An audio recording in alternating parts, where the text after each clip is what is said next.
Pourquoi elle a perdu Kamala Harris? Elle avait un budget énorme, mais qu'elle a dépensé à la va-vite. Par exemple, dans sa campagne, il n'y a personne qui était en charge des questions rurales.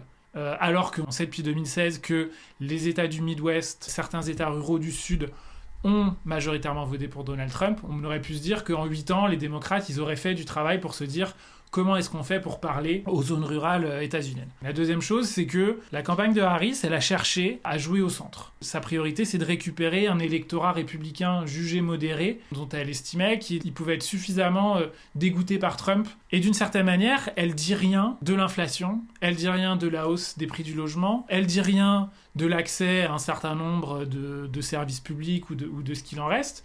Donc il y a toute une partie des choses dont les enquêtes d'opinion permettaient de savoir en fait elles faisaient partie des préoccupations importantes de l'électorat. Elle n'en a rien dit. Sur les questions d'immigration, elle a assez largement repris les mots d'ordre de Trump. Donc au lieu de dire l'immigration n'est pas un problème, au lieu de produire un contre-discours que celui de Trump, à savoir quand je serai élu, je vais expulser, je vais déporter 11 millions d'immigrés en situation irrégulière, Harris, elle n'a pas pris le contrepoint de ça. L'une des réactions peut-être les plus intéressantes à l'élection, c'est celle de Sanders. Le Parti démocrate s'est détourné de la working class. Il ne faut pas s'étonner que la working class se détourne de lui dans les urnes.